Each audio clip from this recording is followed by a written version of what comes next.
During the Clone Wars, Assajj Ventress wielded two red-bladed, curved lightsabers that could join together to form an incredibly unique double-bladed lightsaber. As the Sith assassin of Count Dooku, Ventress used them to bring pain and suffering to her enemies. So how did Ventress obtain these incredibly unique red lightsabers, and who did they belong to before she took control of them? I'm going to break down exactly how Assajj Ventress obtained her curved red blades, and how they were connected to Count Dooku's final ever Jedi apprentice. So before we get into it, remember to smash the big red subscribe button down below for more awesome Star Wars lore content. Only 31% of you watching have hit the Sith subscribe button down below, so make sure you force crush it if you enjoy the video. So the story of Ventress's first pair of curved lightsabers goes all the way back to the final Jedi apprentice of Count Dooku, Komari Vosa. Komari Vosa was appointed as the apprentice to Jedi Master Dooku shortly after the Sevarcos Dispute in 52 BBY, after Dooku successfully resolved a major conflict on the planet. And once you hear about Komari Vosa, let me know in the comments who you prefer out of Dooku, Maul, Vosa or Ventress, each playing a key role in Sidious's plans. While serving as a Jedi Padawan, Komari Vosa used a traditional single-bladed blue lightsaber, which was in stark contrast to her master's curved blue blade.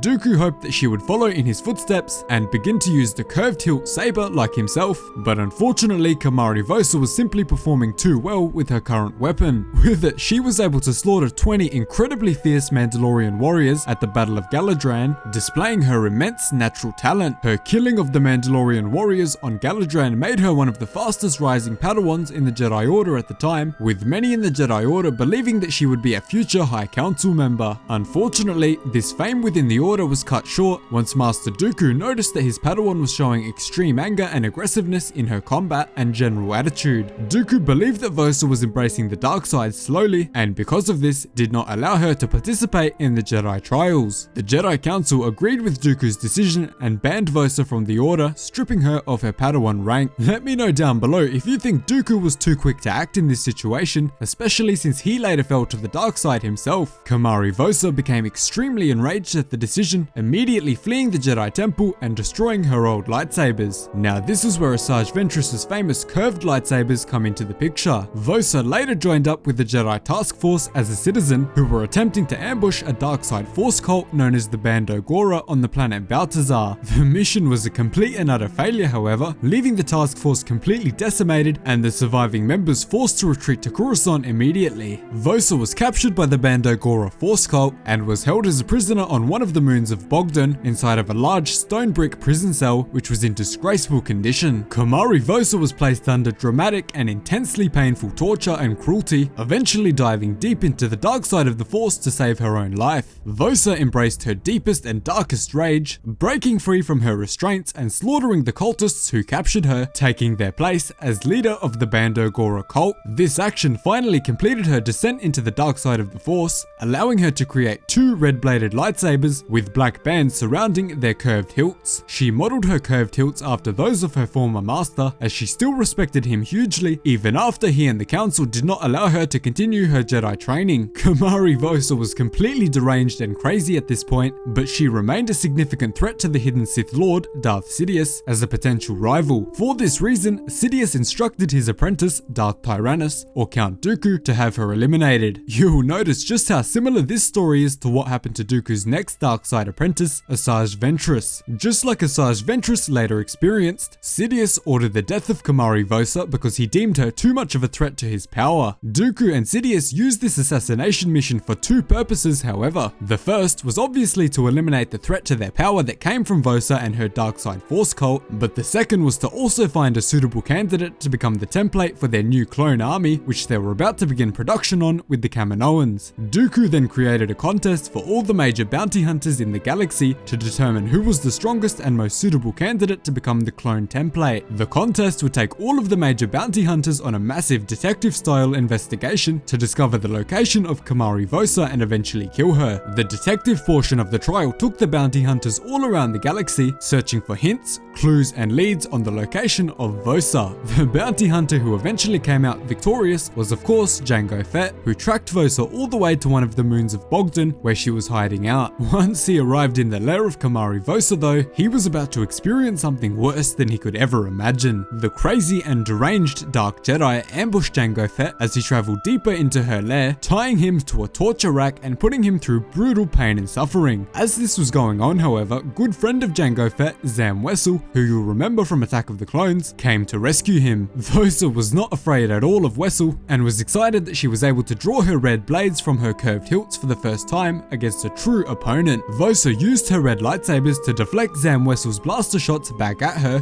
badly injuring Wesell, but not before she managed to fire at the chains of Jango's torture rack, setting him free. Jango then enters a fierce firefight with Vosa, but she uses her crimson blades to deflect every single one of the shots away from her. The two then enter a massive fight before Jango eventually defeats her, leaving her on the floor just barely clinging to her life. Her former master then appears out of nowhere to force choke Komari Vosa, finally ending her deranged life.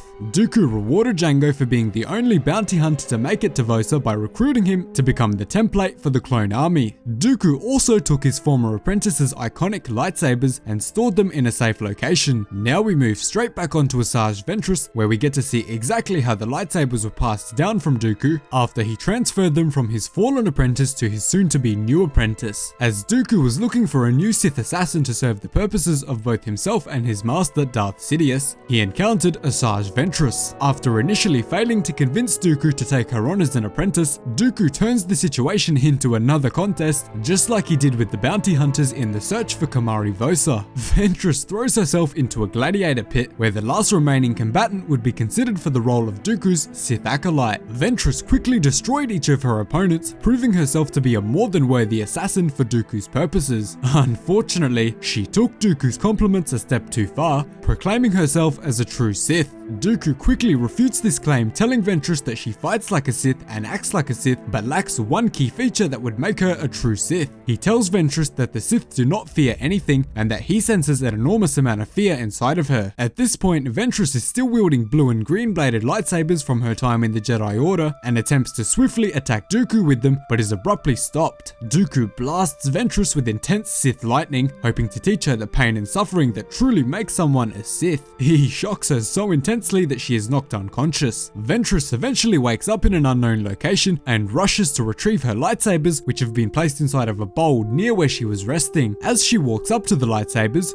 Dooku appears out of nowhere, beginning a fierce lightsaber duel with her and taunting her about not being a true Sith. Ventress begins to slowly overpower Dooku, but this is rapidly stopped when he force pulls both of her lightsabers out of her hands, cutting them in half and slamming Ventress into the ground. She is clearly defeated by Dooku at this point. Despite her defeat, Dooku refuses to kill Ventress, revealing that his master Darth Sidious had been watching the whole fight. Sidious deemed Ventress to be a worthy Sith assassin that would prove to be useful to their cause and agreed to recruit her for her services. Ventress is then introduced to Darth Sidious, who she pledges her full and complete loyalty to, asking to be given her first mission. Sidious orders Ventress to hunt down the Jedi war hero Anakin Skywalker and kill him. Because of her hatred for the Jedi Order, Ventress agrees to the task. Before she leaves to begin her work, however, Dooku pulls out an exquisite metal box containing the lightsabers of Komari Vosa. He hands Ventress both curved lightsabers, replacing the two he destroyed only moments earlier. Ventress then ignites one of the red blades atop its curved hilt and sets off on her mission. So that is the dark story behind Assajj Ventress's first lightsabers with curved hilts and deep red blades. Let me know down below if you think that the lightsabers carry a lot more meaning now that you know Dooku had passed these down from his former apprentice to his new one. Thanks so much for watching. Remember to subscribe for more awesome Star Wars lore content. Cheers guys, hope to see you in the next one.